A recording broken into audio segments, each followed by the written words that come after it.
আমরা ঈমানদার, আল্লাহ তাআলার রহমত আমাদের দরকার আছে না নেই? আল্লাহ তাআলার রহমত আমাদের প্রয়োজন।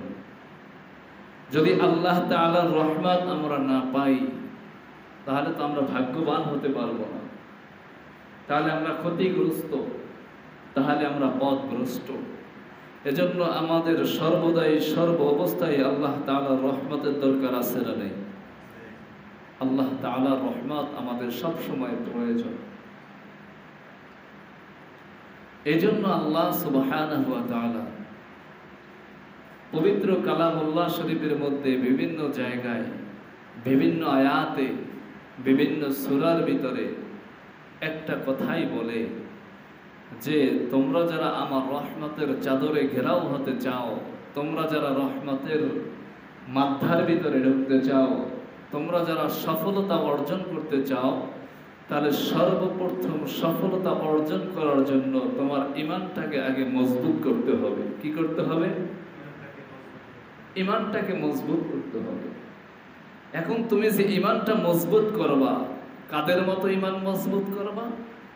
গেল জুমায় বলেছিলাম যে নূহ আলাইহিস সালাম তারও তো ঈমান, হযরত মুহাম্মদ রাসূলুল্লাহ সাল্লাল্লাহু আলাইহি ওয়াসাল্লাম তারও তো ঈমান, আদম আলাইহিস সালাম তারও তো ঈমান। যত নবী রাসূল আল্লাহ তাআলা পাঠাইছে সব নবী রাসূলের ঈমান ছিল বড় দামি ঈমান, ঠিক কি না? শুধু আমরা শেষ জামানার দিকে আইসা আখির নবী, শেষ নবী হযরত মুহাম্মদুর রাসূলুল্লাহ সাল্লাল্লাহু আলাইহি ওয়াসাল্লামের উম্মত হয়েছি, শ্রেষ্ঠত্ব পেয়েছি। এজন্য আমাদেরও ঈমান মজবুত হওয়ার দরকার আছে না নাই?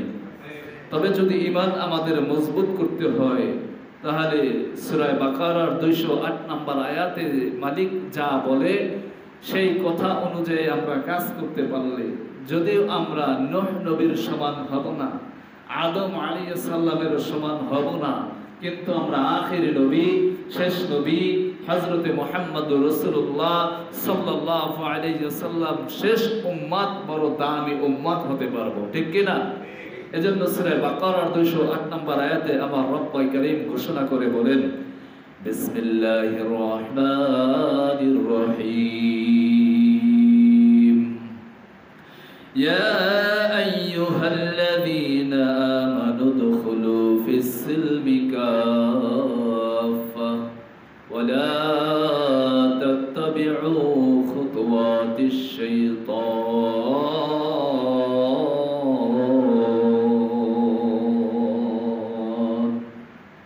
সূরা বাকারার মধ্যে আমার রব্বে কারীম ঘোষণা করে বলেন যে তুমি ঈমান আনতেছো, তুমি মুসলমান হয়েছো, ঈমানদার দাবি করো, কিন্তু সব কিছু দাবি করার পরও তোমাকে আগে ইসলামের মধ্যে পরিপূর্ণভাবে তোমার ঢুকতে হবে। কিভাবে? উদখুলু ফিস সিলমি কাফা, ইয়া আইয়ুহাল্লাযীনা আমানু। ইয়া শব্দের অর্থ হচ্ছে হে, আইয়ুহাল্লাযীনা আমানু, হে ঈমানদারগণ। আল্লাহ তাআলা ঈমানদারদেরকে ডাক দিয়া বলে যে হে ঈমানদারগণ, তোমরা উদখুলু, প্রবেশ করো, ফিস সিলমি কাফা, পরিপূর্ণভাবে। হে ঈমানদারগণ, তোমরা পরিপূর্ণভাবে ইসলামের মধ্যে প্রবেশ করো। কারণ তোমাদের প্রবেশ করাটা, ইসলামের ভিতরে দাখিল হওয়াটা, তোমরা এটা পরিপূর্ণ হতে হবে। যদি তোমরা আংশিক করো যে ইসলামের মধ্যে আমি অর্ধেক ঢুকবো, অর্ধেক ঢুকবো না, অর্ধেক নামাজ পড়বো, অর্ধেক নামাজ পড়বো না, অর্ধেক যাকাত দেব, অর্ধেক যাকাত দিব না, সামর্থ্য আছে হজ করব না, সামর্থ্য হয়েছে যাকাত দিব না, কিন্তু এটা পরিপূর্ণ মুসলমান হতে পারবা না। তোমার যদি পরিপূর্ণ মুসলমান হইতে হয়,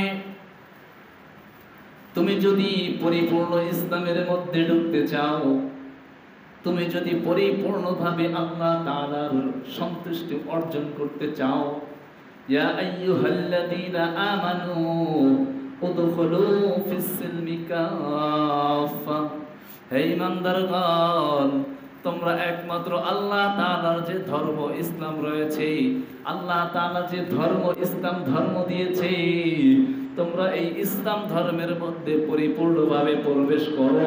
উদখুলু ফিস সিলমি কাফা, যখন তুমি ইসলামের মধ্যে পরিপূর্ণভাবে প্রবেশ করবা, তাহলে তুমি মনে করবা আল্লাহ তাআলার সন্তুষ্ট তুমি অর্জন করতে পেরেছো। যখন বান্দা তুমি আল্লাহ তাআলার সন্তুষ্ট অর্জন করতে পেরেছো, তাহলে তোমার জন্য ওই ইসলামটাই হবে সার্থক। তুমি ইসলামের মধ্যে ঢুকবা, পরিপূর্ণভাবে ঢুকো, তাহলে ইসলামটা তোমার জন্য সার্থক হয়ে যাবে। তোমার সামর্থ্য আছে, তুমি হজ করলা না, তোমার সামর্থ্য হয়েছে, তুমি যাকাত দিলা না, কিন্তু তুমি কিন্তু প্রকৃত মুসলমান হতে পারলা না, আর তুমি কিন্তু ইসলামের মধ্যেও তুমি প্রবেশ করতে পারলা না। এজন্য আল্লাহ তাআলার সন্তুষ্ট আমাদের অর্জন করতে হবে, আল্লাহ তাআলার হুকুম আমাদেরকে মানতে হবে। আল্লাহ তাআলা সূরা